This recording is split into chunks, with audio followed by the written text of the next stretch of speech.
Oke, Bismillah, Alhamdulillah, salatu wassalamu ala Rasulillah. Maqaan koo Yoonaas Baqqaleen jedhama. Amantiin inni hordofu amantaa Islaamaa. Rabbiin tokkicha, Rabbiin naman ta'uu, namni illee Rabbi ta'uu hin danda'u jedheetiin amana. Inni fakkaattii hin qabu, inni hin dadhabuu Rabbi jedheetiin amana. Uumaan inni waaqaaf lafa uume kuni Allahan tokkicha jedhee nama amanu. Amantiin illee amantii Islaamaa malee amantiin jannata nama hin jiru jedhee nama amanu. Toppikiin irra obboleessa koo Bilaal wajjii qabannee jirru Yesuus Waaqayyo moo Waaqayyo miti waan jedhu macaafa qulqulluudhaanii wal qabsiisee yeroo kaasu jalqabarraa haa eegalumi asumaan Eegal yaa. daqiiqaa qabaddu ati macaafni qulqulluun qabaddu daqiiqaa qabaddu daqiiqaa kudhan jenneemi. Yaa heeno. Jalqaba macaafni qulqulluun inni samii fi dachee uume kun Waaqayyo tokko akka ta'e malee Yesuus Waaqayyummaa Yesuus dubbatu jedheetiin obboleessa kootiin falmuudhaaf ta'aa jira. Kana jechuun ragaa malee miti. Macaafni qulqulluun jalqabarraa kaasee hanga dhumaatti kan dubbatu Waaqayyo tokkicha inni fakkaattii hin qabu inni dhiira yookaan dubartii illee hin fakkaatu kan jedhu akka mata dureetti qabadheetini innis keessa deebii boqonnaa macaafa keessa deebii boqonnaa 4:15 irraa yeroo dubbatu akkana jedha. Macaafni qulqulluuni waa'ee Waaqayyo nama fakkaachuu dhiisuusaa boqonnaa 4:15. Kanaafis isin ofii keessanii fi of eeggadhaa isin gaafa Waaqayyo seenaatti ibidda gidduudhaan isinitti dubbate sana bifa tokkollee hin argine jedha. Isin fakkaattii waan tokkootiin bifa qixxame tolfachuudhaan karaarraa akka hin kaannee fi of eeggadhaa jedha. Bifa waan tokkollee kan dhiiraa yookiis kan dubartii jedha.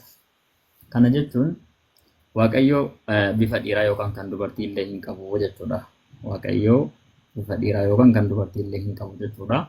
So akkasuma seerri Museetti kenname raajonni guutuun Waaqayyo tokkichummaa Waaqayyoodhaa akka lallabaniif lallabaallee kan turanii fakkaattii kan hin qabne kan hin dadhabne kan hin bugne Waaqayyo tokkichi suni keessa deebii boqonnaa 6:4 irratti dhagayaa Israa'el Waaqayyo gooftichi Waaqayyoon keenya Waaqayyo isa tokkichaa jedha. Jechi tokkicha jedhu kuni waa'ee Tringaadidha of keessatti hin qabatu jedheetiin sababni isaadha.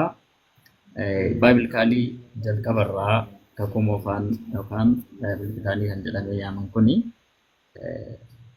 waa'ee sadan tokkummaadha yookaan waaqayyummaa Yesuusidha of keessatti hin qabatu. Because Yesuus Kiristoosii abdachiifamee isa ture akka ergamummaatti Waaqayyo saba Israa'eliif hin kaasa jedhee duraan abdachiise. San Waaqayyo fidee uummata Israa'eliif akka mul'ise macaafni qulqulluun waan dubbatuuf argama waan qabuuf sanii fi akka macaafni qulqulluun jedhutti akka seenaan macaafa qulqulluun jedhutti beektonni waa'ee fakkeenya boqonnaa 8:22 irra jiru irratti yeroo koomentii godhanii Yesuus Kiristoosii waa'ee Yesuus Kiristoos akka dubbatamedha kan isaan ibsanii. So achirratti kan ibsame suni Yahweh created me jedheeti kan inni dubbatu. Waaqayyo na uume jedha. Uumamaa ta'uu isaadha kan mul'isu. So uumamaan immoo uumaa ta'uu hin danda'u. Waaqayyo nama hin fakkaatu. Dhiirallee dubartiillee hin fakkaatu jennee erga eegallee tokkichummaan Waaqayyoodha namaan kan hin fakkeeffamne ilma namaatti kan hin fakkaanne ta'uu isaa macaafni qulqulluun kakuu haaraadhaa hanga moofaattillee moofaadhaa hanga haaraattillee lafa kaa'ee jira fakkaattii akka hin qabne Waaqayyo.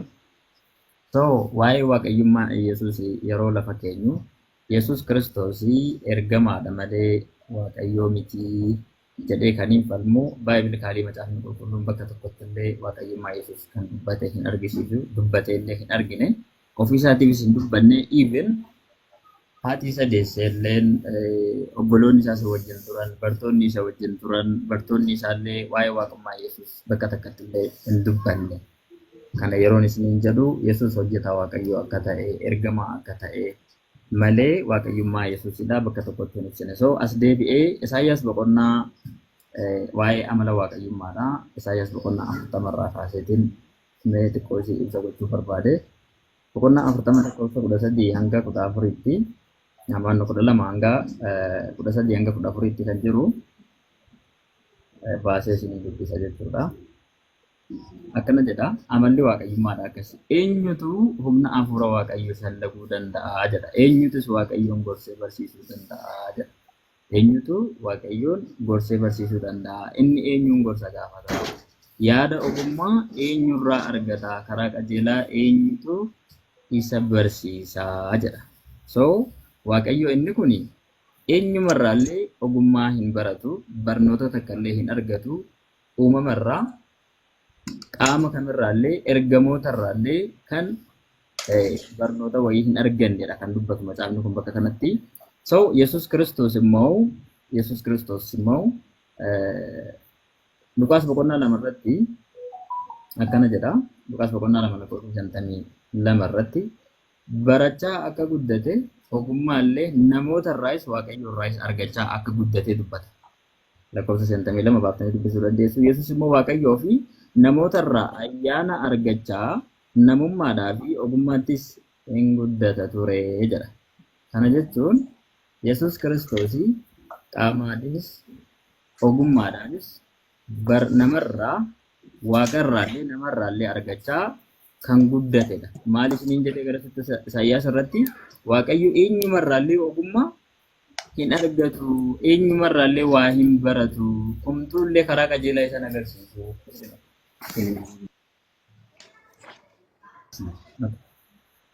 So maal jechuu barbaade waaqayyummaan Yesuusii asumatti gargar baasuu ni danda'ama akka salphaatti waa'ee namummaa isaa, waa'ee dadhabbii isaa, waa'ee nyaachuu isaa osoo hin haasawini barachaati guddate. Wanti inni barate kun immoo akkuma beekamu macaafa qulqulluu keessatti Yesuusii Yihudoota gidduudhaa barsiisota seeraa gidduu taa'ee barachaa akka guddate macaafni qulqulluun sirriitti lafa kaa'a. Maal barachaa guddate yoo jettan waaqayyoo macaafni qulqulluun kun dubbii waaqayyooti jedhamee erga amanamee macaafa qulqulluu kana waanuma ofii isaatii dubbate deebi'ee namarraa barataa jedhanii yaaduun illee sammuu namaatti hin ulfaata takka jedhaadha. Waaqayyo inni samiifi inni ogummaa uume, inni nama uume, inni ogeessa uume kun immoo deebi'ee ogummaa wayii namarraa argata. Karaa namarraa barbaadee gaafata. Kana jechuun qaanfiidha. So akkuma gabaabaatti waaqayyummaa Yesus asirratti fixuun ni danda'ama, ajjeesuun ni danda'ama. Sababni isaa Yesus Kiristoos ergamummaa isaa malee waaqayyummaan isaa hin jiru. Yesus aangoo qabaa yoo jedhame malee aangoon inni qabu aangoo ergamummaa, aangoo nabiyyummaadha malee kan inni qabu aangoo waaqayyummaa hin qabu. Jalqabarraa isin yaadachiisa waaqayyo dhiirallee dubartiillee hin fakkaatu. Waaqayyo dhiirallee dubartiillee hin fakkaatu. So waaqayyo inni dhiira dubartiillee hin fakkaanne sun, inni fakkaattii hin qabne sun deebi'eetu nama fakkaate jedhanii yaaduun gowwummaadha. Nama fakkaate jechuun yeroo hedduu obboloonni keenya kiristaanaadha. Nama guutuu waaqa guutuu nuun jedhan. Waaqa guutuudha yeroo nuun jedhanii namummaa waan namummaadha of keessan qabu jechuudha. Amala waaqayyummaa malee. Isinii galee namummaa malee waaqayyummaa malee namummaan isa keessa hin jirtu jechuudha. Waaqayyo guutuu yeroo ta'u.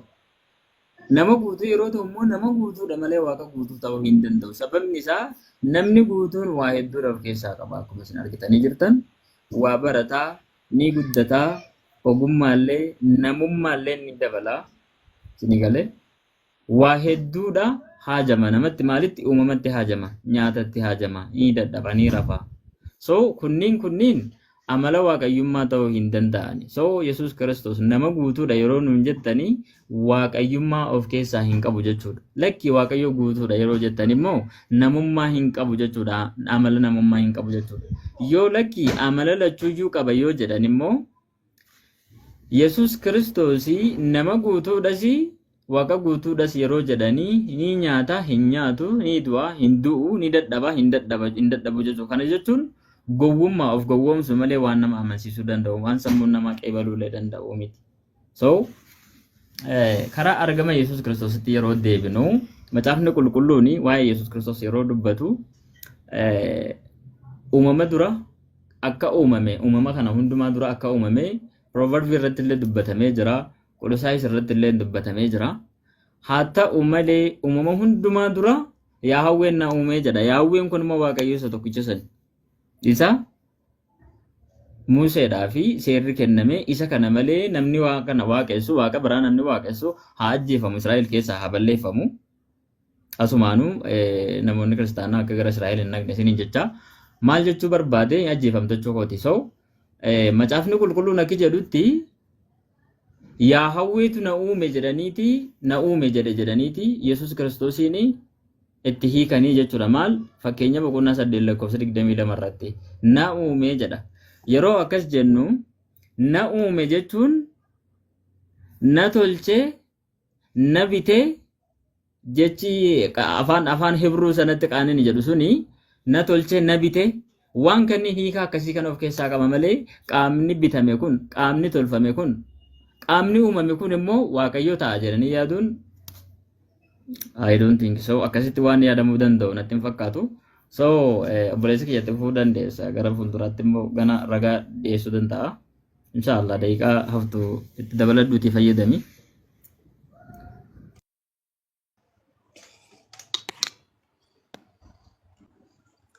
ati taraaki munaa qabii daqiiqaa. Anis ragaa agarsiisaa naasaa gatiin ta'eefi. Anyways. Okay. Jalqabdee taaqabu.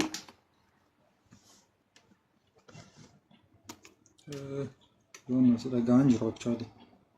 Neetworkii dha moo? 49 irraa eegalte waan ta'eef haatu sharsii qabeen jira. Ayyeesh. Jalqabeeraan illee addanaati. Okay. Nagaan Waaqayyoo irra deebiisaniif haa baay'atu. Ayyaanni faraada Waaqayyoo sanittiin irratti obboloota kiristaanaas taatan obboloota Islaamaa of biraati qabnu. Karaa mana kiyyaas taatanii karaa mana xalahaa irra teessanii warreen jirtanii. Nagaan isiniif haa baay'atu. Akkuma argitan hundi keessanii wantoota lama irratti hundaa'ee lama yoo akka inni haasa'e Yesuus Kiristoos waaqa miti kan jedhu irratti hundaa'uudhaaf kan inni dubbate jechuudha. Thank you so much. Wanta mammaatti haasa'ame hunduma isaa kiristaanonni kan isaan amananii jira. Hunda isaayyuu macaafa qulqulluu keessaa innatti dubbiste hunda isaa kiristaanni amanu to be honest booddee reflection irratti nan hojjedha. Eniyaas garuu karaa dogoggoraa hiiktanidha kan jiru jechuudha. Ishi iddoo tokkotti dubbiseetanii walii wajjiniin irratti inni eegalla. Kanan dubbisu Yohaannis Wangeela Yohaannis boqonnaa 5 lakkoofsa 39 kaasee isa jiru nan dubbisa maqaa Yesuusiin akkana jedha. Maal jedha? Caaffata qulqullaa'oo keessa jireenya bara baraa qabna jettanii waan yaaddaniif caaffatoota hin qortu. Caaffatoonni sun immoo anaaf dhugaa hin ba'u. Haa ta'uyyuu malee jireenya akka qabaattaniif gara koo dhufuu hin barbaaddanidha. Kana haasaa jiru Yesuus Kiristoosidha. Caaffatoota keessa jireenya barbaaddu. Jireenya barbaraa barbaaddu. Garuu caaffati sun hundinuu waa'ee koo haasaa gaafaan qaamaan dhufummoo isinii na fudhachuu hin barbaanne hin jaallanne isin jalqabumayyuu jireenya hin barbaaddanii kan jedhu kan of keessaati qabudha. So iddoo kanarratti akkuma islaamotaadha hundi isaaniiyyuu jireenya hin barbaadu jireenya hin fedhu sabni kun jireenya baay'ee barbaadu turanii jireenya Yesuus bara baraa hin hawwu turanii garuu gaafa jireenyi bara baraan suni dhufuu hin simanneeni hin fudhanneenidha. Sababiin isaa maaliifidha? Gaaffii islaamonni har'a kaasanidha. Akkamitti Waaqayyo haala kanaan dargaggeessa wayii ta'e akkamitti dhufa isa jedhurraati kan ka'edha jechuudha. Sababni isaa akkuma kanaadha. Sababni isaa maalidha? Jalqabuma irraatii kaasnee waa'ee keezii Yesuus Kiristoos kana gaafa haasofnu wanti nuti hubachuu qabnu maalidha? Daddafee haasa'uudhaafi dhalli namaa kufaatii cubbuudhaan gaafa kufee cubboo hojjetee Adaamiif waan cubboo hojjetanii sana booddee Waaqayyo wajjiniin gargar bahanii macaafa qulqulluu irratti akkuma barreeffamee jiru jechuudha. Boqonnaa 3 irratti boqonnaa 3 lakkoofsa 15 irratti kan si keessaatii ba'u mataasa si goyyomseera yookiis mataa buufaa sanarra najjetaattiin jedha which is in a sense of metaphorically kan inni haasaa jiru waa'ee Yesuus Kiristoos akka inni ta'e kommentoroonni hundinuu kan hiikanii nunis kan itti amannuudha jechuudha. So maalidha namni cubbee kun akkamittiin kan inni gara gooftaa Yesuusitti yookiis gara Waaqayyootti kan inni deebi'udha. Sababiin isaa cubbuu namni qabu hundinuu yakka kan qabu hundinuu maal ta'edha? Roomee keessatti Roomee boqonnaa 6 lakkoofsa 23 gaafa dhanii dubbisnu asuma irratti akka argaa jirtan jechuudha. Namni cubbuu cubbee hundinuu gatiin cubbuu maalidha? Du'aadha. Waaqayyo garuu maalidha? Qulqulluudha. Phexros isa jalqabaa boqonnaa 1 lakkoofsa 15-16 irratti dhattanii ilaaluu dandeessu. Akkas jedha inni isin waame qulqulluu akkuma ta'e isin adeemsa keessan hundumaan qulqulloota ta'a. Ani caafata qulqullaa'aa keessatti ani qulqulluudha waan ta'eef isinis qulqulloota ta'a jedheera. So dhalli namaa sababa cubbuu isaa maal ta'e cubbuu ta'eera. Cubbamaa ta'eera. So gara waaqayyo isa qulqulluu kana dhufuudhaaf maal ta'uu qaba? Qulqulluu ta'uu qabaadha. So iddoo isaatti deebi'uu qaba. Iddootti jalqaba waaqayyo isa uumee turetti deebi'uu qabaadha. So kanaafiyyuu dhalli namaa kana akka inni argatuuf qulqullummaadhaan akka inni jiraatuuf sababa cubbuu dhala namaa kakkumoofaa keessatti wantoonni hedduun godhamaa dhufaniirudha. Innis kan inni agarsiisu gaadidduu isa dhufaa jiru yookiis immoo waa'ee Yesuus Kiristoos akka inni dubbatu Lewwota keessatti wantoonni ta'aa turan hundi isaanii falmii dhiyaataa ture. Hundi isaanii waa'ee Yesuus Kiristoos akka ta'e hundi namaayyuu beeku jechuudha. So maaliifidha kun hundinuu kan inni ta'u? Yoo inni tokko sababa cubbuu namaa maal ta'uu qaba? Namni sababa cubbamaa ta'e namni maal ta'uu qaba? Du'uun hin malaafidha. So Yesuus Kiristoos maaliifidha kan inni nama ta'ee dhufe? Waaqayyo kun nama ta'ee dhufe kan inni nun jennee amannu sababa cubbuu dhala namaadhaafidha. So sababa cubbuu bilaali Yesuus Kiristoos dhufee du'eedhaadha. Waaqa ta'etu jiru dhufee du'ee garafamee fannifamee du'eedhaadha. So inni tokko du'uudhaan inni tokko akkamitti dhiifama argata isa jedhu irratti amantaa kiristaanaa qofa osoo hin taane amantaa islaamaa keessatti illee wantoonni akkasii jirudha. Fakkeenyaaf Saahih Musliim 2767 diirratti akkana jedha. Sababa cubbuu islaamotaa kiristaanotaanii akka inni gara si'oolitti gadi ergee isaan gubu Saahih Musliim irra jira. Akkuma kana iddoo addaa gara ammas 2767 irratti illee sababa cubbuu warra islaamotaa akka inni isaaniin tani jedhu hundaa'uun inni jalqaba haasa'e kan inni haasa'u kan inni dubbatu cubbuun keessa nama tabbaayyoonni ga'eeyyuu isinirraa kaasin Jiwishee warra Yahudii fi warra kiristaanota irraa kaa'e sababa cubbuu keessan isaaniin gubaadha. The same idea jechuudha. So Yesuus Kiristoos sababa cubbuu dhala namaa dhufee du'e kan jennee kan inni amannu jechuudha. Okay. So duudhaa fi foon ta'uu qabaadha. Foon uffachuu qabaadha. Akka namaa nama ta'uu qaba. Qulqulluu namaa ta'u. Macaafni qulqulluusi sababa cubbuudhaan ala akkuma nama ta'e jara gatii ta'e foon hundumaan qoramee akka inni ture hin dubbata jechuudha. So kanaafiyyuu sababa cubbuu namaa namni tokko du'uun yookiis inni tokko du'uun hin danda'ama erga ta'eeti. Inni nuuf du'e kun dhuguma Yesuus Kiristoos waaqa dhaawusa jedhu meemmee haa ilaallu jechuudha. Yesuusii islaamonni yeroo hundumaa Yesuus Kiristoos ani waaqadha kan inni jedhe na waaqeffadhaa inni jedhe eessa bira jira? Qaal baqaal wanta inni dubbate eessa bira jira? Kan jedhu yeroo hundumaa gaafatu jechuudha. Gaaffiin kun tokkoffaa amanamaa miti, sadaffaan immoo sobarraa kan ka'edha jechuudha. Sababiin isaa maaliif gaaffii kanaan ala yoo gaafatanii gaaffii kanaan ala gaafachuu wanti hin jirreef jechuudha. Fakkeenyaaf the same question exact word fallacy kan jedhamu kanadha fallacy keessatti. Qalba qaalii jechuu qabanne jedhamu jechuudha. So amma fakkeenyaaf gaaffii miti deebisan islaamota gaafadhu itu Yesuus Kiristoos ani waaqadha na waaqeffadhaa jedheera ta'e duukaa buutoo isa jedhudha gaaffiin jiru. Irra deebi'ame wanti namni yaaduu qabu jechuudha. No way we know akka isaan duukaan buune jechuudha. Sababiin isaa maaliif ani waaqadha kan jedhuuni akka islaamaattis akka kiristaanaattis waaqummaan ani waaqa kan jedhuun dhufa miti. Fakkeenyaaf Quraana 74 irratti Fariyoon ani waaqadha waaqa olaanaa keessanidha gooftaa olaanaa keessanidha ittiin jedheeraani. Garuu sababa akkas jedheef Fariyoon waaqa hin taane sababiin isaa maaliif ani waaqa kan jedhe hundinuu waaqa ta'uu hin danda'u gatii ta'eef jechuudha. So waaqummaan maalidha? Eenyummaadhaan kan nufuudhaadha. Okay, kanaafiyyuu waaqayyummaa isaa agarsiisuudhaafi kan inni dubbate isa birattidha. Revelation yookiis immoo mul'ata boqonnaa 22:16 irratti akkana jedhe Yesuus Kiristoos ani ergamoota koo nan ergaedha. Ergamoota koo which is angels isa jedhu jechuudha. So ergamoota koo jedhe angels which is Mikael, Gabriel isa jedhamanii Jibriil isa afaan warra islaamaadhaan jedhamu jechuudha. So afaan arabaadhaan isa jedhamu. So kana hundumaa ammaal nan godha nan ergaa jedhe dubbateera. Kana kan gochuu danda'u waaqayyo tokkicha qofadha. Akkuma kana Maarqos boqonnaa 10 lakkoofsa 18 irratti yeroo hundumaa islaamonni kan isaan kaasan jechuudha. Why do you call me a good? Namticha tokkotu dhufee barsiisaa gaarii nana jedhee gaafateen Maarqos boqonnaa 10 lakkoofsa 18 irratti jechuudha. Sana booddee maal ittiin jedheen Yesuus Kiristoos as biratti namni kamiyyuu gaariin hin jiru maaf gaarii naan jettaa waaqayyoon ala gaariin hin jiru jedhee deebiseef ofii masaadhaate jechuudha. Maal jechuudha islaamonni kan isaan kana ganafa isaan dubbatanii. So ani waaqa miti waaqaan gaarii jedhe akkas osoo hin taane like ati gaarii nana gaafa naan jettu karaa adda biraa waaqayyoon ala gaariin hin jiru taanaan ati waaqayyo naan jechaa jirtaadha. So kanaaf iyyuu kan inni jechaa jiru waaqayyo ta'uu koo gatiisii galeefidhaa kanatti waaqayyo naan jechaa jirtu moo maaliifidha kanatti waaqayyo naan jechaa jirtuudha kan jechaa jiru. Miti kan jedhan islaamonni yoo jiru ta'e it's okay commentary yookiis tafsiira irratti hundoofne haasa'uu dandeenya gatii ta'eef jechuudha. Affataatiin isa kanadha. Okay itti hafuufnu.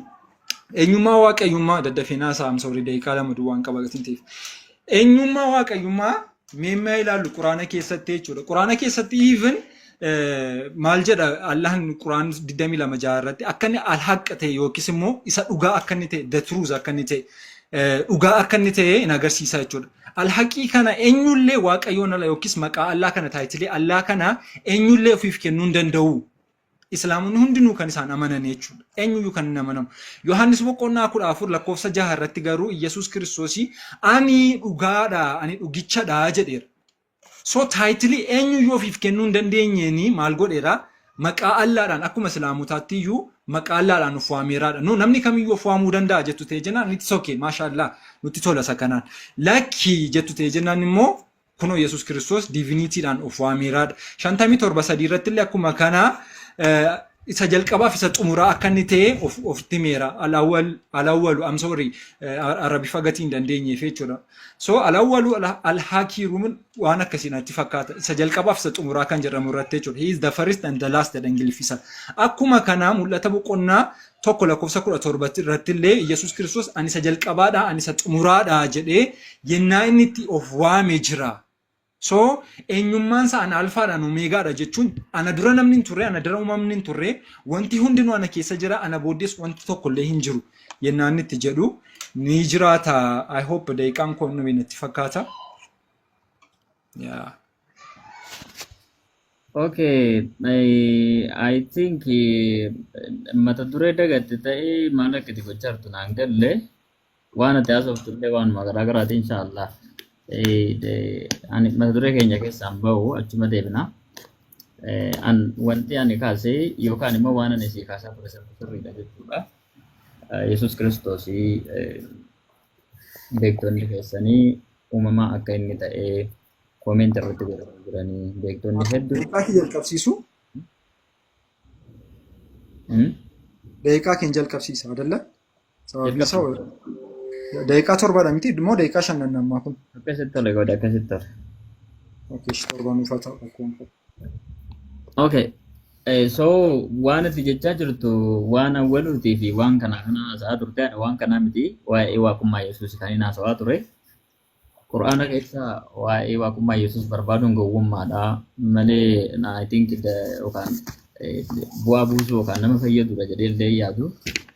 Sababni isaa macaafni qulqulluun waaqummaa Yesuus lafa hin keenye. So bakka ati akka itti ragaa naa baatee Maarqos boqonnaa 10:18 irratti maal jettee bakka sanitti ani waaqayyo man ture jechuu isaati malee jetteeti dubbatte maal akka itti dubbachaa jirtullee naan gallee macaafa qulqulluudhaan waan waliin argine bayyaa haasoftaa inshallah gara mata duree kootii taatee bu'anii macaafni qulqulluun Yesuus Kiristoos akka inni uumamaa ta'e sinii himeetiin jira. Amma immoo Rabbiin erga isa uume booda hafuuruma inni ittiin socho'u kanallee akka isaaf kenne wangeela Yohaannis boqonnaa 5:26 irratti hafuura kana kenneefi hafuura ittiin socho'u kanallee kan kenneef akkasuma Yohaannis boqonnaa 6:57 irratti illee Qorontos 2 boqonnaa 13:4 irratti illee Waaqayyo inni hafuura ittiin socho'an kana namaa kennee ittiin nama sochoosu isa sanaan Yesuus inni sochoosaa akka ture dubbataa jechuudha. Kana jechuun hafuuruma ittiin jiraatu hafuura jireenyaa kana akka inni jiraatu jireenya akka inni jiraatu isaaf kenne jedheeti dubbata. So Exhibition book 1 chapter 2 verse 9 boqonnaa 2 lakkoofsa 9 irratti church history of kan jedhu jechuudha ka early Christian seentee ilaaluu dandeessaa. Kitaaba tokkoffaa lakkoofsa 2 boqonnaa 2 lakkoofsa 9 irratti kan biraallee ammasii bakka biraatti exposition of the Christian faith kan jedhulleen by Ambrose Milan isaanilleen buka afraffaa kan kitaaba afraffaa chapter 10 verse 133 irratti Yesus Kiristoosii jireenya akka inni jiraatuu fi Waaqayyo akka isa jiraachisuu fi jireenya isaaf kenne hafuura ittiin jiraatu isaaf kenne jedhanii beektonni irratti dubbatanii jiranii. Kanaaf wanti ani dubbachaa jiru Waaqayyo isa jiraachisu, isa nama jiraachisuu fi isa Yesus jiraachisu santu Waaqayyoodha malee Yesus isa namni qaamni biraa jiraachisu suni, isa qaamni biraa sochoosu suni jalqabumarraallee kan isa argamsiisu eenyutu isa argamsiise jedha? Yaahawweetu na argamsiise jedha. Kun Yesusiif dubbatame jedhanii beektonni keessan lafa kaa'anii jiru. So ani kan hin barbaadu isa kan akka itti diffeend naa gootu malee Quraana keessaa Yesus Kiristoosii qaaliidha maalii waan jedhu kana osoo hin taane kitaaba kee irraa diffeend akka gootuun barbaada. Saniifuu beektonni macaafa qulqulluu warri beektonni jalqabaadha bakka hedduutti koomentii godhanii jiran jechuudha. Maal irratti waa'ee Yesus Kiristoosiif even filoo ni beekta jedheetu yaada. The ancient philosophy dha nama jaarraa I think dura jaarraa digdammaffaa nama eegale natti fakkaata. Namni kuni waa'ee Yesuusii fi waa'ee Malkiiseedeqii wal bira qabanii ammas immoo namni maqaan isaa Dr. Daanii Miirat namni jedhamu nama beekamaadha. Nama dandeettii macaafa qulqulluudhaan nama dandeettii qabu namni seentanii ilaaluu dandeessanii waa'ee Yesuusii fi waa'ee Malkiiseedeqii wal bira qabee irraa dubbataa ture maal Yesuusiin osoo hin taane indaa'uun Malkiiseedeqiin Teofaanii jedhanii isa yaamanii inni kun Teofaaniidha. Teofaanii jechuun Waaqayyo isa of mul'ise jechuudha. Akka namni margutti isa mul'ise Teofaanii. Yesuusiin Kiristoofaaniidha. Namni beektan jiraachuu dandeessu. Kiristoofaanii jechuun Kiristoos isa of mul'ise jechuudha malee Teofaaniin Waaqayyo isa of mul'ise jechuudha. Even Malkiiseedeqiin warri jaarraa sadaffaa 97 akkabaab irratti namni akka biroos Miilaan kunillee waan kana irratti koomentii godhanii jiran seentee ilaaluu dandeessa 397 irraa the Eustace of the Antioch kan jedhu Antiochiyaa warra Antiochiyaa Proverbs 8 verse 22 irratti kan jiru san irratti koomentii godhanii jiran ammaas immoo waa'ee Ibroota boqonnaa 7 lakkoofsa tokkorraa kaasee kan jiru san irratti Yesuusii fi kana wal madaalchisaa turanii. So Waaqayyo inni Yesus Kiristoos inni create godhe Yaahawweedha. Yesus immoo Yaahawwee miti. Atis ni beekta. Yaahawween uumaadha malee uumamaa miti. Yesus Kiristoos uumamaadha jedheetiin falmaa jira. Kanaaf Waaqayyo isa Yesuusiin uume sanatti maaliif hin dhuftan obboleewwan? Atilleen akkasumas dhaamsa isinii dhaamatu man deemaanii. So maal jechuu barbaade? Macaafa qulqulluu keessatti mee haa dubbisnu macaafa qulqulluu waa'ee jireenya argachuusaati. Wangeela Yohaannis boqonnaa 5 lakkoofsa ragaa wajjin osoo deemte bareedaadha yeroo dubbattu jechuudha. Lakkoofsa 26 irratti akkana jedha. Abbaan ofuma isaati burqaa jireenyaa akka ta'e akkuma kanatti ilmi isaa immoo burqaa jireenyaa akka ta'uuf isaaf kenneera. Akka inni burqaa jireenyaa ta'uuf Waaqayyo Abbaan Yesuusiif kennee jechuudha. Kana jechuun immoo yeroo boodaatti deebi'uu dandeenya jedhee yaada. Waaqayyotu kenneef eenyuun masii isa godhe akkuma warra kaan ergachaa ture sanitti aangoo isaaniif kenne Yesus Kiristoosii fi aangoo kenne maal godhe jireenyallee isaaf kenne akka inni jiraatullee isa godhe jedhaniiti. Kanarratti koomentii godhanii jiran yeroo hedduu yoo dubbisuu dandeessan wantoota jala isinii kaa'uu hin danda'a. Ragaa hedduutu jiranii. So ragaa hedduu sana dubbisuudhaaf yeroo hin qabnu waan taateef karaa maalittiin darbaa macaafa qulqulluu keessatti Yohaannis boqonnaa 6 irratti wangeela Yohaannis boqonnaa 6 lakkoofsa 57 irratti abbaan inni jiraataan jedha laala abbaan jiraataadha inni waan takkaallee jireenya namni isaaf hin kennu. Abbaan inni jiraataan jechuun abbaan inni jiraataan kuni Yaahwee sanatti jenna sun abbaan inni jiraataan suni maal isa godhee jiraataan akkana erge ani immoo sababii abbaatiif akkuma hin jiraadhu namni foon koo nyaatu immoo sababii kootiif hin jiraataa jedha. Sababii kootiif isa jedhu kana hiikaa garasitti yoo dhaqxanii ilaaltanii Waaqayyo abbaan akka isa jiraachisu dubbataa jechuudha. Qorontos lammaffaa boqonnaa kudha lama dafee isinii dubbisaa boqonnaa 13 lakkoofsa 4 irratti akkana jedha. Hindume? Yeah. Iyyee. Ayyesh. Okay. Qabi naaf illee. Okay. So akkamittiin amma kana intini jetta reflection godha jedhee yaadaa ture, to be honest reflection isin goone saana seertuudha. Anyways eessaatii fidee sama haasaa turte hunda saayyuu waa'ee Yesuus Kiristoos waaqayyummaadha. Of course eenyoonis waaqayyummaa isaadha kan inni ittiin jechaa jiru. Waaqayyummaan isaa akkamittiin fe'e? Ani waaqa jechuudhaan himama osoo hin taane waaqayyummaan kan inni dhufu ani waaqa jechuudhaan wanta dhufee lafa bu'u mitiidha kan inni jechaa ture. Waaqayyummaan eenyummaadha, maalummaadhaadha. Okay? Fakkeenyaa fi qalba qaalii Ibroota boqonnaa tokko lakkoofsa 8 irra dhannee yoo dubbisne Ibroota boqonnaa tokko lakkoofsa 8 irratti waa'ee ilma isaa garuu jedha. Waa'ee ilma isaa garuu jedheetu itti fufa. Where is it? Fayyaa isaan jiraati. It's okay. Anyways. Okay. Okay.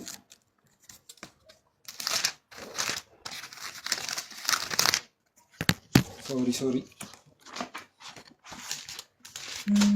Waa'ee ilma isaa abbaanii maal jedhee akka inni dubbatedha kan inni intini jennu jechuudha. Kan nuti ilaallu jechuudha. Akkas jedha. Boqonnaa tokko lakkoofsa 8 irratti. Waa'ee ergama torbarraati akaanu. Waa'ee ergamootaa illeedha. Inni ergamaadha isin jettanii fi islaamoonni ergamaadha gaafa jedhamu jechuudha. Inni waa'ee ergamootaa, inni ergamoota isaa akka qilleensa warra isaaniif ergamanis akka arraba ibiddaa isaaniin godhataa jedhee waa'ee ilma isaa garuu teessoon kee yaa Waaqayyo baraa hamma bara baraatti uleen bara baraati, uleen mootummaa kees ulee qajeelummaati jedhee. Kana kan jechaa jiru eenyudha? Waaqayyo abbaatu waa'ee ilma isaa maal jedhee dubbataa jira? Ergamootarraa adda baasee waa'ee ilmaa garuu teessoon kee yaa Waaqayyo, yaa maaloo? Yaa Waaqayyo baraa hamma bara baraatti uleen mootummaa kees qajeelummaatti jedheetidha kan inni dubbataa jiru jechuudha. Okay, let's go. Isa intanaa keessaati yoo didame jechuudha. Isaayyaas boqonnaa 61 irratti hundi keessan kan isin beektan lakkoofsa 8 irra akkana jedha. Ani Waaqayyo fardii qajeelaa nan jaalladha. Saamichaa fi jal'ina garuu nan jibba, which is islaamummaa keessa kan jiru jechuudha. Akkaataan inni ittiin jedhu Waaqayyo kan nan jibba baay'isee yaadadhaa qabadhaa ishee kana maalumaafuu akka tiippiitan sinii kennaa jira. Eeshi ani Waaqayyo jedhee kan dubbachaa jiru kun eenyudha yoo jennee as lakkoofsa tokko irraatii dhufnee hafuurri Waaqayyo gooftaan irra jira sagalee misiraachoo jedhaa dubbachaa dhufe kana hundumaa kan haasaa dhufe as biratti ani Waaqayyo isa jedhudhaadha. Kana kan dubbate eenyudha gaafa dhannee ilaallu boqonnaa 4 wangeela Luqaas boqonnaa 4 irra gaafa dhannee ilaallu eenyummaa isaa argannaadhaadha kan nuun jechaa jiru.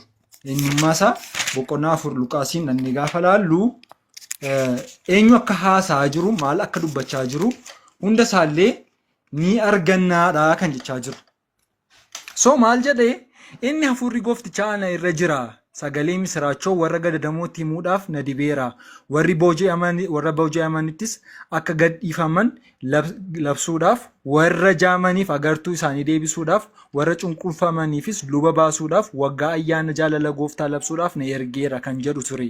Macaafichas maree eenyu Yesuus Kiristoos erga dubbatee booddee jechuudha. Macaafichas maree isa mana sagadaa sana keessa ergamuutti kennee taa'e.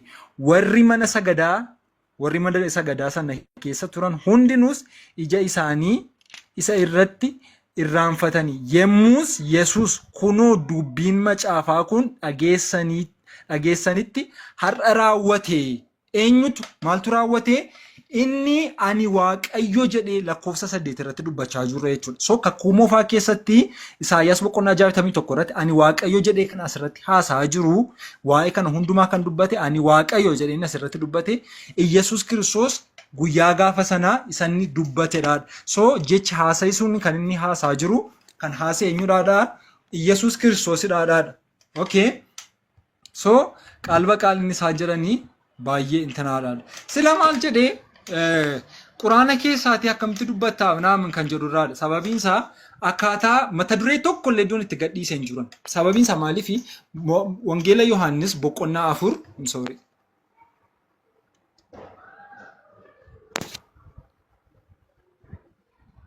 Oh my gosh. Okay, taaptaabii godhaa asti taaptaabii godhaa. Sorry, warningi natti agarsiisee hin naanna. Nagaa miti sagaleen kiyya. Ni dhaga'amatti hubatuuf. Ayyee warningi narratti fide sorry maaf akka inni ta'e hin beeku. Kanaaf an gidduutti dhaabadhe. Eshi, so Yohaannis boqonnaa 14. Yeah. Yohaannis boqonnaa 14 lakkoofsa 6 irratti Yesuus Kiristoos ani karaadhaan dhugaadhaan inni jedhee qoosaa miti islaamota bukkeetti kanaafani maaliifi al-haq jedhee kan of waamuu danda'u taayitiliin kun kan inni kennamuu danda'u allaha kan ta'eef yookiis waaqa kan ta'eef duwwaadha. Even inkaan macaafa qulqulluu mitiiti akka taayitilii islaamummaatti akka islaamummaa keessaatti illee maqaa kanaan kan of waamuu danda'u waaqa qofaadha. As biratti Yesuus Kiristoos ani dhugaadha gaafa jedhee dubbatu I am al-haq yookiis ani dhugichadha am the truth jechaa jira. Kanaafiyyuu taayitilii waaqayyummaadhaaf islaamummaa keessatti kennameyyuu Iyyasuus Kiristoos fudhatee ittiin of waameera ittiin of dubbateeraadha kan inni jechaa jiru kanan jechaa jiru jechuudha. Okay. Sila kan inni dubbate keessaatii tokko yoon hin dogoggorre ta'e where is it? Okay, ani waaqayyummaa Yesuus Kiristoos. Okay. Revelation 22 irra jiru jechuudha. Reflection irratti kenna gatiin ta'eef jedheetan wanta inni haase mata duree keessaa baate sanni jedhuuf jedheetan sanni naan jedheef jedhe. Mul'ata Yohaannis boqonnaa 22 lakkoofsa 16 irratti akkuma agarsiisaa jiru. Baay'ee kun Baaybiliidha, okay? Copy paste godheetan jechuun katii godheen kaayetan as keessa jechuudha. So maal jedha asirratti I have sent my angels. Angels kanan kana fudhadhee angelsii fi ergamooti warri kaanii garaagara akka isaan ta'aniif agarsiisuuf jedhetan Ingiliffisa afaan Oromoon ergamoota warra angelsii warra Jibriiliinis namaanis intini jedheetira ergamaa jedheetira kan inni kan inni keedaramu kan inni adda baasnee baruu dandeenyu Ingiliffa gaafa ta'uudha tokko godhee gatiin keenyeef jechuudha Ingiliffi. Kun immoo rakkina afaan Oromoodha malee rakkina macaafa qulqulluu osoo hin taane jechuudha. So maalidha ergamoota koo warreen akka Mikeel ergamoota gaafa jedhu warreen ibiddarraati uumaman sana nan ergaa jedhe. Okay, eenyutu jedhee Iyyasuus Kiristoostu jedhee jechuudha. Ergamoota kan erguu danda'u eenyudhaa gaaffiin jiru. Ergamoota erguu kan danda'u Waaqayyo yoo ta'e qofadha. Waaqayyoon ala namni kamillee ergamoota erguu hin danda'udha kan nuun jechaa jiru. Okay, kana gaafa naasoo no still intinechaan jirtudha. Kan inni naan jedhee to be honest ergamoota nan erga jedhee jennaan ergamootaan immoo ergamoota koo jedhee waamee jennaani mul'ata boqonnaa afaan Oromoodhaan nu dubbisi yoo jettu ta'ee deeqaan kosti nu ragatii ta'e ibsa kana dubbisee almost sekondii muraasa duwwaadha kanan qabu tun baasuu yoona jalaatiin nu ta'e isa sinii dubbiseetanii xumuraa jechuudha boqonnaa 12 boqonnaa 22 lakkoofsa 16 irratti akkana jedha hundisaayyuu jechuudha. Inni dhufu suni wanti kun hundinuu waldoota kiristaanaa akka ga'uuf ani Yesuus ergamaa koo ergee isiniif dhugaa baasiseera. Which is ergamaan jedhe angels isa jedhudha. Warreen akka intinaa ta'e jechuudha. Warreen akka Jibriil fa'aa warreen jedhaman jechuudha. I think daqiiqaan kun jalaa dhumeera. So daqiiqaa ittis jalaa darbuudha. Thank you. Gara gaaffii deebiittidha kan darbinu jechuudha. Mee dura intanitti isi kana waliigallee dabarruu gaaffii deebiitti dabarra. Isaayyaas boqonnaa 21 irraa dubbisaa turte natti fakkaata. Gaaffii gootee gaafachuu dandeessaa is okay. Daqiiqaa gaaffii kee irratti daqiiqaa 10 goone daqiiqaa gaaffii kee irratti deebisuu dandeessaa. Okay, daqiiqaa gaaffii erga ta'e daqiiqaa 15 goonu kaasa. Ati dabnee oofne waan taateef Okay. namni illee irraa fayyadamu akkasii wayyuu bilaal. Ichaan danda'ama. Isaayyaas boqonnaa 61 irraa dubbistee the Lord had anointed me jedhami. Aha. The Lord Lakkoofsa meeqarraati? Mee baasii dubbisi. lakkoofsa tokko irraa Aha. anointed me jedhami. Of course, no. Okay. Daqiiqaa qabaddu ishii. Jalqabeera maal? Ayyee. So the Lord Waaqayyo inni anointed me the Lord anointed me jedhu suni Waaqayyo isa kam Yahweedha moo Yesuus? Waaqayyoota Yesuus Kiristoos jechaa jira. Yesuus Kiristoos jechaa jira. Okay, let me okay. Baay'ee Yahweh fi Yesuus Kiristoos tokko akka ta'an beeku. Isa sana so Yesuus Yahweedha jettee amantaa? Of course, no. Maqaan isaa Yahweedha jettee amantaa? Akkuma faa keessatti yaa. Okay, so anointed me jedhami. No. Okay, jechi anointed me jedhu kuni haa akkamittiin hin zoorsasaa jiru? Akkatti garasitti zoorsuu wallaalee jira.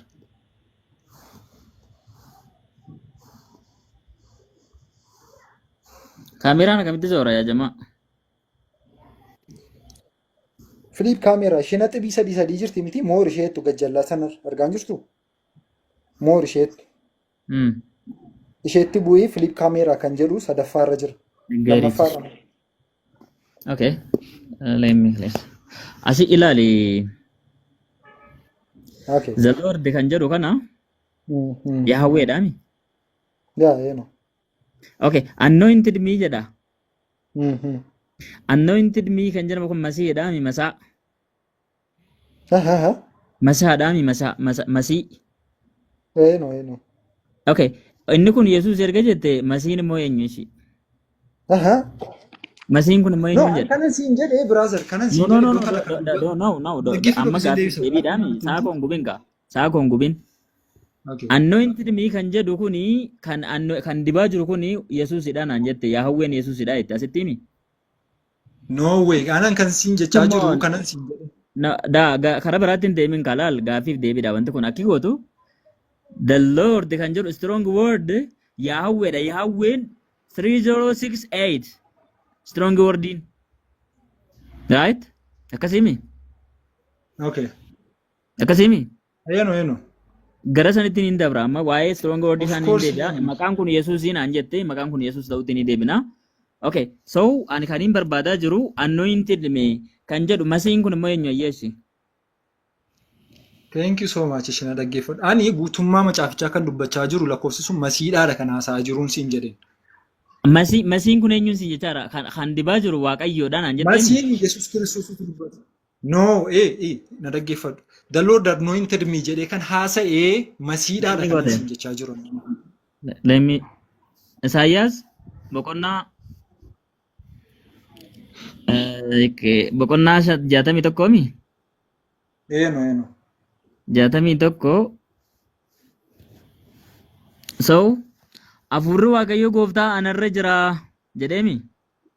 No. Inni kun Masiihidha. Kan kana jechaa jiru Masiihidhaami. No. Waaqayyoon kun immoo Yesuusiin aan jette. Kan kana jechaa jiru Masiihidha. Masiichi Waaqayyoodhaadhaan siin jedheen. Kan kana jechaa jiru Waaqayyoodha. Masiidha.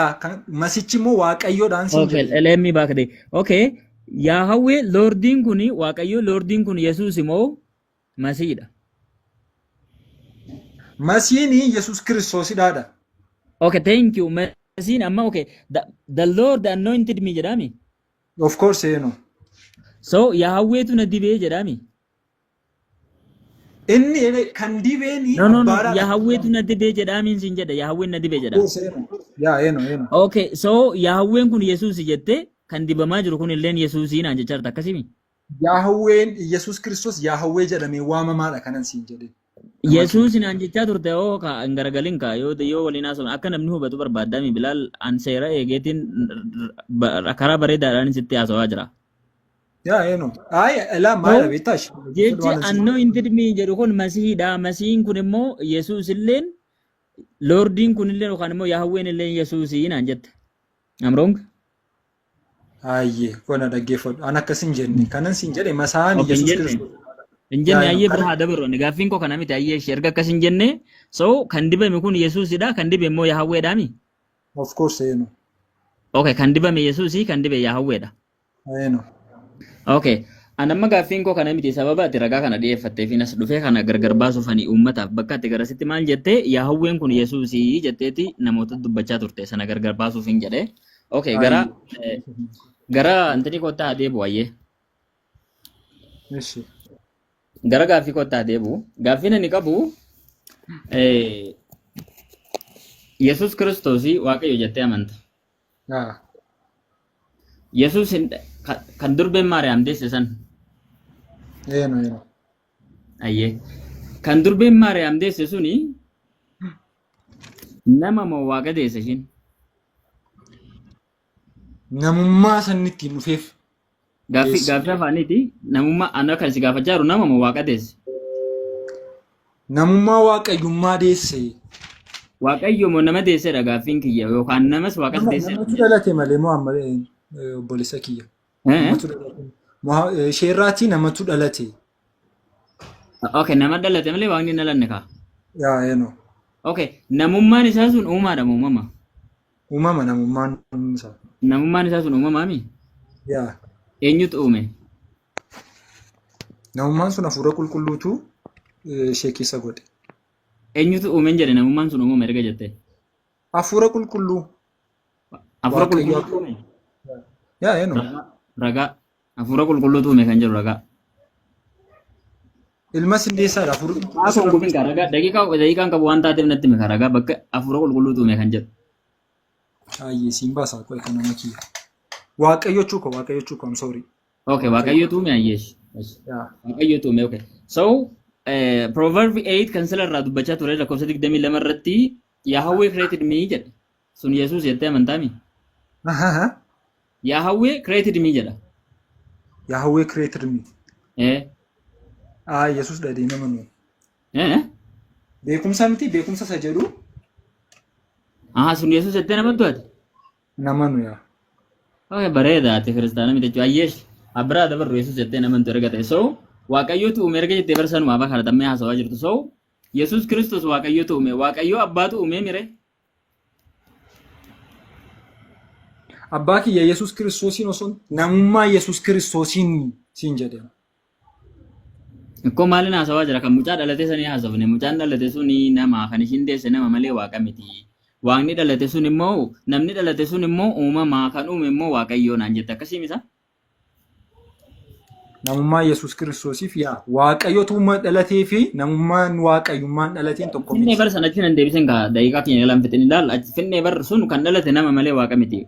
Kan dhalate sun namummaa sana kan uume immoo Waaqayyoo naan jette. Uumama erga naan jetteeti namummaan sun immoo Waaqayyootu uume jette. So Yesuus Kiristoosii uumaadha jettee amantaati. Yaa. Isayyuu silaa ofii isaayyuu kan uume Waaqayyoodha naan jetteeti maal uume jettee amantaati? Ayyee uumamni hundinuu karaa isaa uumame nama kiyya. Kan inni uumame siin jedhee sitti hime namummaa isaadhaadha. Waaqayyummaan isaan uumamneedha. Waaqayyummaan hin dhalatu gatii ta'eef jechuudha. So maalidhaa Yohaannis boqonnaa tokko lakkoofsa tokko irratti sagaleen inni ture suni foon uffate isa jedhu. So foon isa uffatame isa.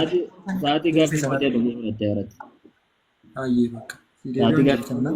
Sa'aatii gaaffii kootee of fudhatte. So Yesuus Kiristoos uumamaadha erga ta'eeti. Amma gaaffiin ani si gaafadhu Waaqayyoonni hundumaa Yesuus Kiristoosiin uume hojiillee akka inni hojjetu akkaataa Yesuus akka inni barataa ta'e beektaami? Tamaarii akka inni ta'e beektaami? Tamaariidha kan jedhu eenyu jedhee jira. Maal kun abbaarraa waan hojjetullee waan abbaan hojjetu irraa taa'ee barachaa turedhaami macaafne? Taa'ee barataa ture kan jedhu Stiifi dhimmi. Waan abbaarraa laalee hojjetan jennee abbaarraa laalee waan abbaan hojjetu. Taa'ee barata jedhaa iddoon sun. Irraa laala jedhaa mire waan abbaan hojjetu laala. Taa'ee barata jedhaan siin jedhu. Akkas jedha yoo ta'e naa baasa. Abbaarraa laalee barata jechuun maal jechuudha? Waan abbaan hojjetu abbaarraa laalee baratadhaami hojjetadhaami. Wanta Waaqayyoo godhu abbaarraa Waaqayyoo irraati ilaalee exactly akka Waaqaatti godha jechuudha. So inni ofii isaatii waan godhu jechuudha. Wanta abbaan godhu garuu hin godha danda'e. Okay, me Isaayyaas nama masila si dubbisaa ture sanii 42 banadhu mee. Dafi Baasii isaa. Ilaa Kunti gubbee. baasii dubbisi. Silkii kiyya staak narraa godhe. Isaayyaas 42 banadhu mee. Baasii dubbisi okay. Okay. 40 Isaayyaas 40. So 40 lakkoofsa 13. Okay. Eenyutu humna hafuura waaqayyoo shallaguu danda'a? Eenyutus waaqayyoon gorsee barsiisuu danda'a? Inni eenyuun gorsa gaafata? Yaada ogummaa eenyurraa argata? Karaa qajeelaa eenyutu isa barsiisa? Beekumsa ittiin hubatus kan isa barsiisu eenyu jedha. Ishi. Akkasimi? Eeno, ishi. Yesuus immoo abbaarraa laalee hojjeta. Akkasimi? Okay, ishi. Akkasimi ree? Abbaarraa laalee hojjeta jechuun maal jechuudha? Abbaarraa laalee dhamee waan abbaan hojjetu laalee hojjeta malee ofiisaatii waan tokko gochuu hin danda'u dhamee macaafni. Garuu wanta abbaarraa laalee exactly wanta abbaan gochuu danda'u hin godha miti. Akka inni jechaa jiru. Maal jechuudha ati tamaartee horrojjeen beektu ati mana barumsaatti? Waaqarraatiin korrojamaa? In korroje kaayee irraa laalee waan abbaan hojjetu irraa laalee hojjeta jedhame macaafni. Aha, so okay, akkati jechaa jirtutti maalidha? Waaqayyo irraatii na dhaggeeffadhu kaa? Gaafatte mitiire waaqayyo irraatii abbaa irraatii laalee hin godha jechuun maal jechuudha? Exactly akka abbaan godhu which is namummaa isaadhaan gaafa ture fooniin gaafa ture fedha mataa isaa raawwataan turreedha. Exactly akkasin jedhu fedhan jedhu fedha osoo hin taane akki jedhu laala akki jedhu lakkoofsa 19 irratti Yesuus itti fufee dhuguman isinitti hima ilmi ofuma isaatii humaa gochuu hin danda'u. Ilmi ofii isaatii humaa gochuu hin danda'u jedha. Akkuma abbaan ilaala. Itti fufi. Hojjechuu hin humaa gochuu hin danda'u. Isa abbaan isaa hojjetu ilaalee hin hojjeta. Isa abbaan isaa hojjetu irraa ilaalee hojjeta. Okay, ilmi akka intanaa ta'e amanteetudha kan itti kana kaasaa jirtu. Akka waaqarraatidha. Akka waaqarraa dhalate amanteetudha kan. Booda na gaafata sannis. Booda na gaafata. Okay, so gara gaaffii koo biraatti haa deebi'u. Yesuus hojjetaa waaqayyoo akka ta'e ni amantaa? Lafarra gaafa ture yaa. Lafarra gaafa ture. Of course, ergamee dhufe mitiire dhala namaa oolchuudhaaf. Okay. So hojjetaadha jettee amantaa kaa? Hojjetaadhaaf osoo hin taane namummaa isaadhaaf abbaadhaaf hin abboomamaadha kan isin jechaa jiru. Okay, hojjetaadha jettee ni amantaadha gaaffiin kiyya hojjetaa waaqayyoo akka inni ta'e. Sitti si deebisaan jiraam qaalba qaalii hojjetaadhaa osoo hin taane namummaa isaadhaaf waaqayyoof hin abboomamaadha kan isin jechaa jiru. Okay, malee hojjetaadha kan jedhu itti deebinaayyee. Macaafa qulqulluu Yohaannis boqonnaa 17 yeroo hedduu isin salachaasisu uummanni gaaffii takkitti kana qofa irra deebi'ee gaafadhaa saniin booda itti fayyadamuu dandeessa. Akki jedhu waaqayyo isa tokkicha isa dhugaa jedha si waaqayyo isa tokkicha isa dhugaa Yesuus Kiristoosiin isatti ergite beekuun isaanii jireenya bara baraati jedha. Akkamma Yesuus dubbataa jiru kun waaqayyo inni tokkichi inni dhugaan waaqayyo isa kam? Akkamma Yesuus dubbatu kanatti waaqayyo inni tokkichi inni dhugaan isa kam? Waaqayyo tokkichasuma nuun amannudha. Gaaffii gaafachaa jiru akkin siin jedhe Yesuus Kiristoos waaqayyo isa tokkicha isa dhugaa Yesuus Kiristoos immoo isatti ergite beekuun isaanii jireenya bara baraati jedha. Waaqayyo inni tokkichi inni dhugaan sun waaqayyo isa kami kan Yesuus jechaa jiru? Abbaatti haasaa jira actually. Thank you. Ta'u waaqayyo inni tokkichi inni dhugaan abbaadha ka. Akkasimi? Sitti maan jira minni yaa. Waaqayyo tokkichi suni abbummaadhaanis of agarsiiseera ilmummaadhaan of agarsiiseera hafuura qulqulluudhaan. Abbaatu of agarsiisetti moo ni deebina gaaffii macaafarraa si gaafadha. Macaafni qulqulluun akkamma jechaa jiru kanatti akka Yesuus dubbatutti waaqayyo inni tokkichi inni dhugaan abbaadhaami. Yaa eno. Thank you. So Yesuus Kiristoos immoo isa waaqayyo tokkichi sun ergeedhaami akkamma Yesuus jedhutti. Eno. Kanumatu jireenya bara baraati. Amiin. Okay. Amma gara keettaa deebinu. Gara amma jettetti waaqayyo isa tokkichisuma abbaa santu ilma ta'ee naan jechaa jirta? Akkasichaan jiru. Waaqayyo tokkotu jira. Waaqayyo tokkoon suni karaa sadii of nutti agarsiiseera kan isin jechaa jiru. Mee ragaa fidamee akkas jedhu. Abbaa ilma hafuura qulqulluudha namni. Kan isin gaafanne waaqayyo isuma tokkichatu karaa sadiin of agarsiise kan jedhu. Tokko sadansaa abbaa hafuura qulqulluu ilmadha. Okay. So, ni kana biran darba waan kana dhiise ati waan daftee naa deebisuu hin dandeenyeef uumama boqonnaa tokko lakkoofsa 26 irratti Waaqayyo akka bifa isaatti akka fakkaattii isaatti nama uumee jedha. Deeqaan kee dhumeera. Dhumatee? Yaa. Hayyatte fuudhaa. Hayyeesh. Eegaleera anis. Hangaaffii baay'ee sin gaafadhu, to be honest. Eshi. Macaafa waan taate natu si gaafata macaafa waan taateef rakkoo hin qabu ati nama fayyaduu danda'a waan ta'eef deebiin ati deebistu. Hayyeeshi. Akka ati amantutti quraana irraati tu Allahan ilma qabateeti anatutti sagadaa ture jedheetti dubbata. So sababiin isaa Allah irraatti kan dhalate Allah akka inni ta'u kan barsiisu jechuudha. So Yesuus Kiristoos waaqummaa isaa Waaqayyo irraatti dhalachuu isaa ituu beektateeti hin amanta turteeti akka inni Waaqayyo irraatti dhalateeti ituu beektateeti. Quraana irraatiin siin jedha. Quraana irraa maal jedha darra deebime? Quraana irraati osoo qoisii baasaan jira. Where is it? I'm sorry. An cufeetu hin beekin. Kuno argaartanti. Yaa Muhammad jedhi yeroo hamanniif ilmi jiraate silaanatu jalqaba sagadaa. Which is Isaa yookiis ilma sanaaf kan jedhu. Allahan ilmatuu qabatu jedheera ta'eeti ilma isaadhaaf hin sagada turteeti. Waan ammatti jechaa jirtu kana naan galle bara ba'ani kaniin wanti ani fata mata dureen ani fate haasawaa jirru waa'ee ilmaa miti akkasiini.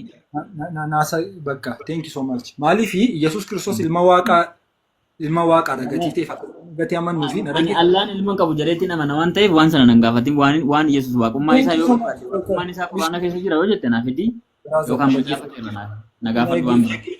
Osoodha kan inni jedhee jalqabe osoodha jedhee quraannis osoo jedhee jalqabe yookiin anis osoo jedheen jalqabe. Okay? Quraannis deebisu? Ayyee.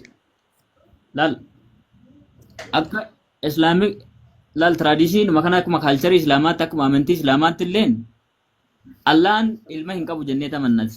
Allaqa. Ilma qabu jedhee namni gaafate hin jiru brother. Osoodhaa fi ilma qaban tokko hin gaafatin ka. Sababiin isaa macaafa kee jedha. Osoo jedhee kan ka'e Muhammad. Yaa Muhammad jedhi yoo Rabbiif ilmi jiraates silaa anatu jalqaba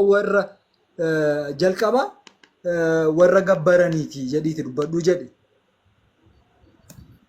Anatu jedhe miti. Osoodhaan kanaas quraanaadhaanis isuma fayyadameetani kanan siin jedhe brother. Allahan ilma godhatu waan ta'eef ilmoota Allahan ilma godhateera siin hin jenne focus on me. Allahan ilma godhateera. Na dhaggeeffadhu. Allahan ilma godhateera moo godhannee miti gaaffiin koo. Osoo godhateera ta'e quraan na dhaggeeffadhu. Allahan ilma godhateeraaf hin godhannee miti gaaffiin keenya. Osoo godhateera ta'eeti akkuma quraanni jedhu. Hin sagaddaafi turtee hoo. Quraanni osoo godhateera ta'eeti. Allahan hin godhatusi hin sagadusi siin jechaa jira ilmoon godhatusi hin sagadusan ilmoonaaf hin jedha. Na dhaggeeffadhu ka brother. Kan inni jechaa jiru Muhammadiini na dhaggeeffadhu quraana argatiite. Yaa Muhammad Allahan osoo ilma godhateera ta'eeti anatu jalqaba gabbaraan ture jedhe osoo kanaafuu osoon si gaafachaa jira osoo qabatee hin gabbartaani turtee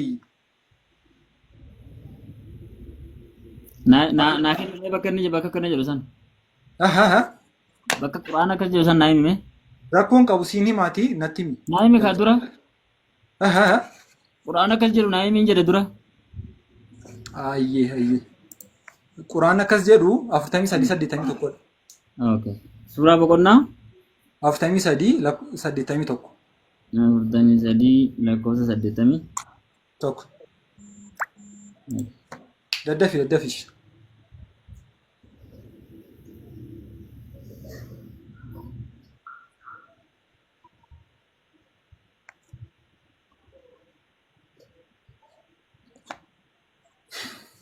Daddafika.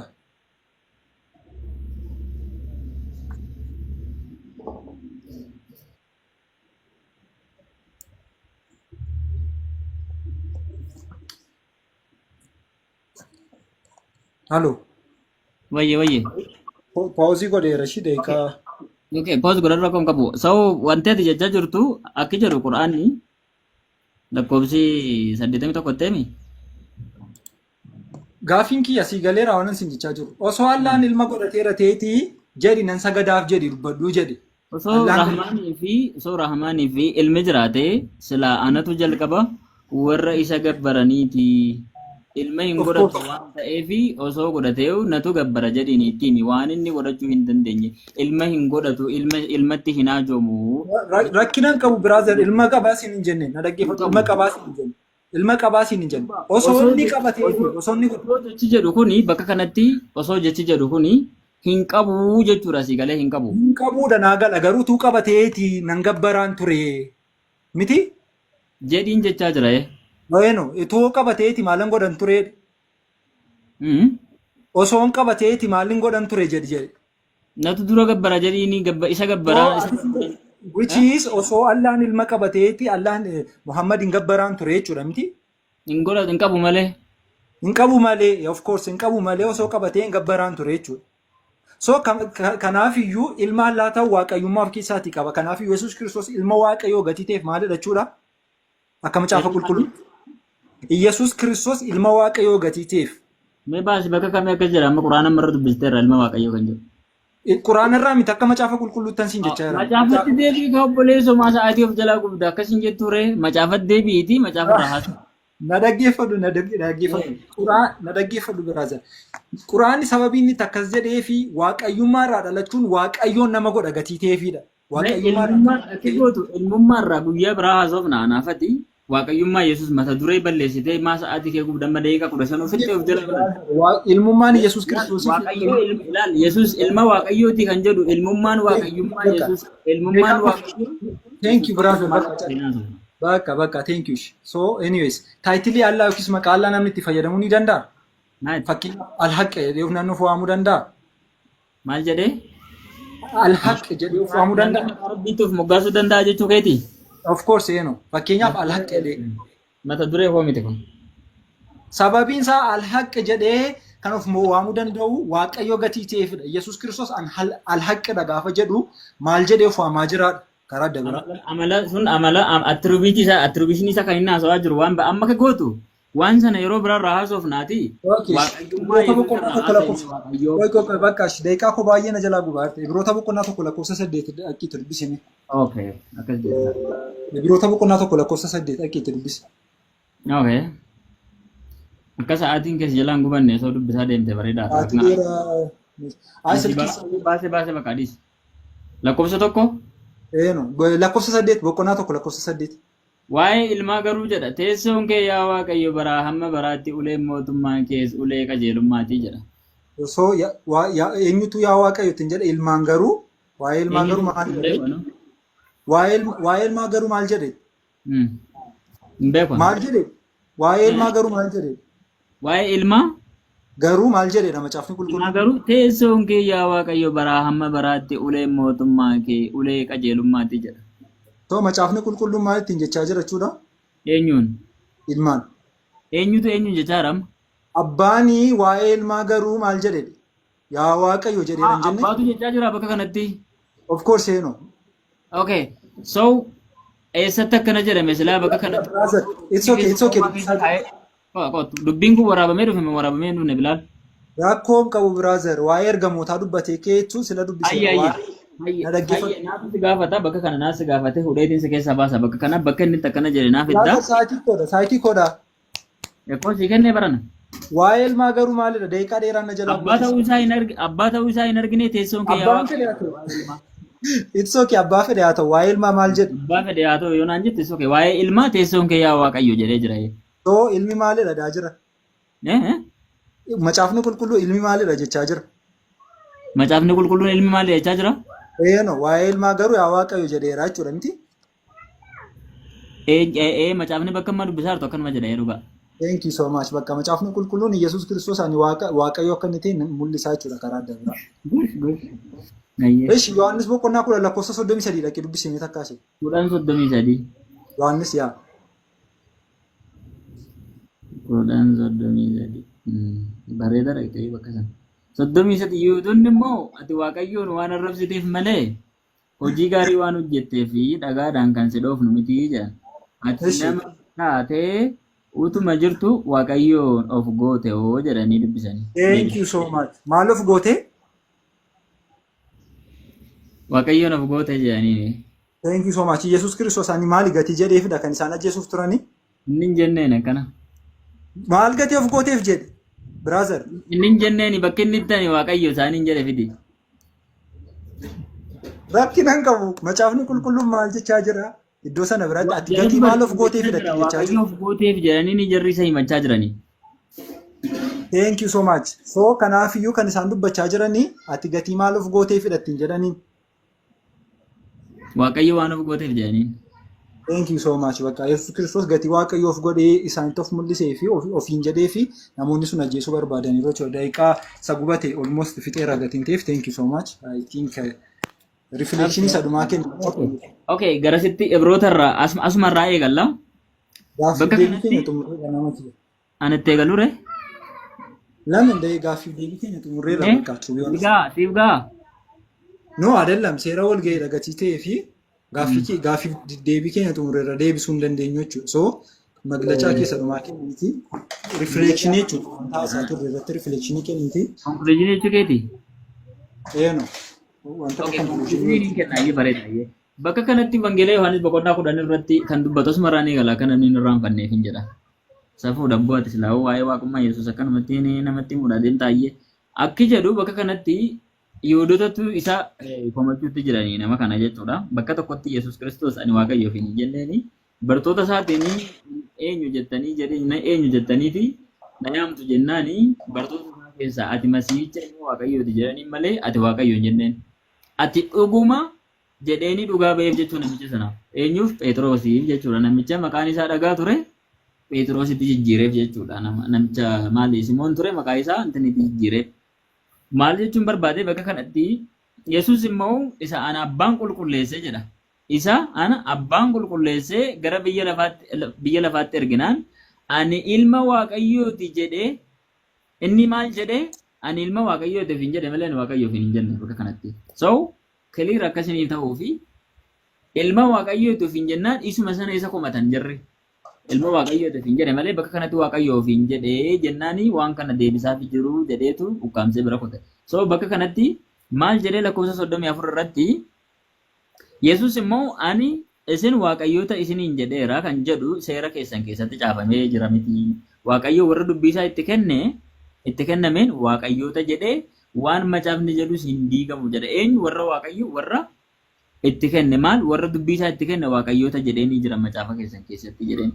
Amma garasitti deebi'een ishii garasii sana sun conclusion ishii sana sun siin agarsiisini nama biraatti agarsiisin hin deebi'u jechuudha. Tokko lakkoofsa 8 irra kan jiru suni waa'ee ilmaa garuu jedheeti mallattoo waraabbiiti. Mallattoo waraabbii afaan Oromoo keessatti afaan kam keessatti tuqaaleen kuni sirna bakka biraatii waraabamee dhufu dubbiin kun bakka biraatii waraabamee dhufu dubbataa jechuudha.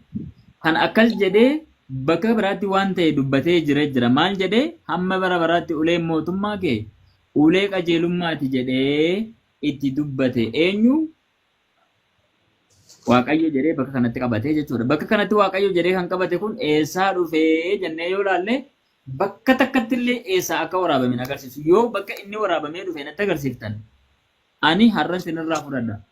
Waaqayyo abbaatu ittiin jechaa jira naan jedhe bakka kanatti bakka itti waaqayyo abbaan ittiin jechaa illee jiru jechuudha. So maal jechuu barbaadeeni macaafa qulqulluu keessatti Yesuus Kiristoos ergamaa akka inni ta'e Ibroota boqonnaa 3 lakkoofsa 1 irratti ergamaa fi luba hangafa lubaa akka inni ta'e isa nuti amantii keenyaan beeksifnu jedhan. Warri isa wajjin turanii ergamaa jedhaniiti isa beeksisan. Namni biraa immoo dhufee to'ate waaqayyo jedhee itti lattafaa jira. Kanaaf waaqayyummaan Yesuus macaafa qulqulluu keessatti bakka takkatti illee hin barreeffamne. Hanga ammaallee natti hin agarsiifne. Wallaahi amma itti agarsiisaa ture. Hojjetaa waaqayyo ta'uu isaa illee sitti agarsiisa yeroo itti narraa gaggabaabsite. Kanaaf ergamaadha, hojjetaadha, barsiisaadha. Waaqayyo inni tokkichi immoo waaqayyo isa Yaahwee jennuun sana maqaan Yesuus Yaahweedha jette sana har'uma naga'e kiristaana akkana jedhee amanu even nama akkas jedhee amanu maqaan Yesuus Yaahwee jedhee namni amanu Yaahween waaqayyo abbaadha malee ilma jedhee namni amanu hin jiru. Kanaaf konkuluuzinii kana caalan qabu yeroo biraa walitti deebina mata duree jette. Okay. Tumurteetta? Ayyeesh. Simply agoonu, to be honest. Okay, kan inni jedhe lakkoofsa 8 irratti ammanni wanta inni sobe keessaatii tokko, wanta obboleessi keenya sobe keessaa tokko maalidha?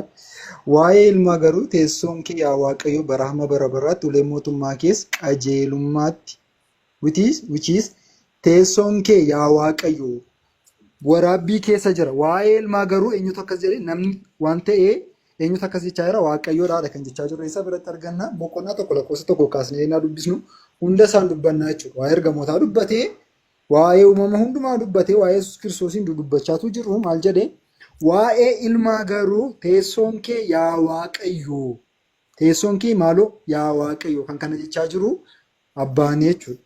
Ilmaani yaa Waaqayyo jedhee waameera.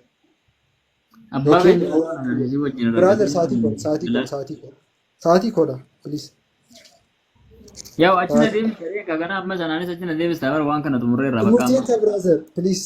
Xumurree gatii ta'ee fi waliin xumuraa irra. Murtii ta'e. Bakka kan jiru ragaa takka illee hin qabdu. Hara na jeeqaa jirtaa, please. Please. Okay. It's waliin jeeqnu ta'e gaarii. Abbaan Anyways, mana dura qabaddu sanniisiti Bilaal. hara please koi nan fixa. Asee. So, waa'ee ilmaa garuu yaa Waaqayyo jedhee akka inni dubbate dubbiseera. Of course, yenu macaafichi yaa Waaqayyo jedhee dubbateera waa'ee ilmaa ofiima keeyyuu jetteetta. Mallattoo waraabbiitti agarsiisi kaatti agarsiisi mallattoo Ishi, waraabbii. anyways. Maal taate nama kiyya dibeetiidhaan kirkirri shan Dibeetiin maal ammaa finnee jira dibeetiin dhumeera erga silaamaan si nan dhaggeeffachaa. fixa kaa haaseen fixa. Dabarsanii fi sirkatti qabaa jiran. Bakka kanatti Waaqayyo abbaa dubbata kan jiru. Nan fixa haaseen. Mallattoo waraabbii kunillee eessa akka waraabamee dhufe ragaan hin jiru. Yoo akkasitti sirraan fudhadha. Bakka itti Waaqayyo abbaan akkas jedhee waraabamee dhufe kana naa himime. Please, brother. Namni dhagaa jira, please. Naa obsi takkaa ishee. Hin jeeqin. It's okay. Eshi. So waa'ee ilmaa garuu yaa Waaqayyo jedhee akka inni dubbate mallattoo waraabbii keessa kaa'e. Waa'ee ilmaa garuu jedhee mallattoo waraabbii keessa kaa'e yaa Waaqayyo teessoon kee jedhee dubbateera. Ilmaanii yaa Waaqayyo jedhee waamee dubbateera kan macaafni qulqulluun. Anyways, itti hafuufnu kan inni kan biraa kaade keessaati jechuudha. Lammaaf Yohaannis boqonnaa 10 lakkoofsa 33 irratti isa jiru jechuudha. Ilma Waaqayyoo jettee uffamtee jedhe kan inni dubbate jechuudha. Sila dubbisnee turre hunduma isaa yaa kiristaanonni si yaadachiisuuf jedhe. Yihuudoonni immoo ati Waaqayyoon waan arrabsiteef malee hojii gaarii waan hojjetteef dhagaadhaan kan si dhoofnu miti. Ati nama taatee otuma jirtu Waaqayyoon of goota'u. Eenyuudhaan jechaa jiru? Iyyasuus Kiristoosiin nama taateetu jirtu akka islaamonni irra jechaa jiran jechuudha. Amala Yihuudootaa islaamota keessa kan jiru. Maalittiin jedhaniini? Inde nama taateetu jirtu ati akkamittiin Waaqayyo ofiin jettaa? Bakka itti fufna haasofna asuma rakkoon qabu. Ara please. Dubbisan galfasuu dumi jaatti dubbisa akka namni hubatu. Please. Ara please. Namni si dhaggeeffachaa jira karaa keedhaanis karaa kooti. Itu jechuun dibeetii keessatti nama jeequu jechuun waan hin jirredha. Dibeetii finnee jirra bara abbaa finnee jettee mere Hin dhaabinaa. xumuramne braazer. Hin xumuramne maal taateeti? Abbaa konkuluuzinii kennaan jirtu barate waan ani amma dubbadhee sirraa an deebisee atilleen dhuftee amma sirra deebite yookaan ragaa dhiyeessiteeti waan ammas hin jedhe san Waaqayyo abbaa dubbataa jira kan jedhu ragaa fiduu. Yookaan immoo bakka inni waraabamee dhufe sanallee dhaqxee ragaa fidu yoo Waaqayyo abbaallee jechuu baatte ragaa kootu godhamee fidame sana eessaa kootu godhamee dhufe kan jedhu sana ragaa dhiyeessii. Sanii achitti dibeetiin akkasiisa jira abbaa. Thank you so much. Dhageessaniitu hundi keessaniyyuu like even daqiiqaa kenne haasa'an jiru. Suuraan fudhaa kunuunsa dhaggeeffachaa jiraan wayii simamaa jira. Sa'aatii konkuluuzinii kootti daqiiqaa kenne irraati haasa'an jiru. Na dhaggeeffachaa jiru. Baay'ee galatoomi. Anyways, it's okay. Eshi qaxxaa'ii immoo waa'ee eenyummaa Muhammadidha kan walii gallee haasa'uuf jechuudha. Eenyummaa yeroo jedhu ergamummaa Nabi Muhammad irraa shakkii qabdaa? Totaalii maalummaa eenyu. Maalummaa yeroo jedhamu maalummaa irraan haasa'amu nama waan ta'eef. Muhammad nama akkamii? Muhammad nama gaariidha moo nama sirriidha moo nama sirrii miti? Neecharii Muhammad irraati haasa'uuf. Muhammadii neecharii isaa irraa haasofneenaa uumama isaa irraa haasofneenaa ni ko'e sookee namni hin farada namni akkasii ergamaa ta'uu danda'a isa jedhu.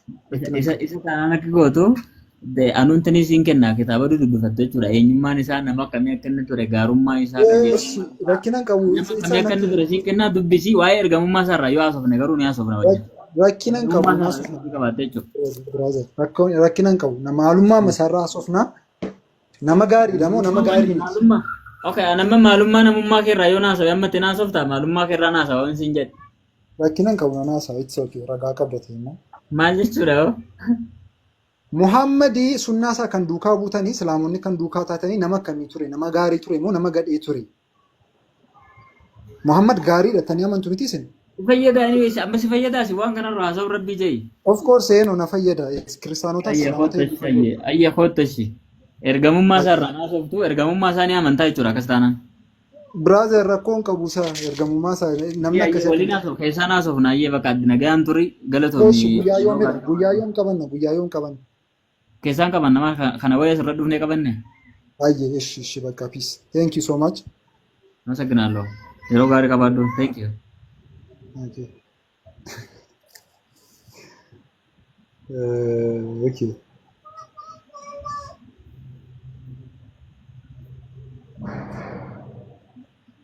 Akkamitti baafama namni baasuun beekoo? Okay. Antillee akkuma hootiisa.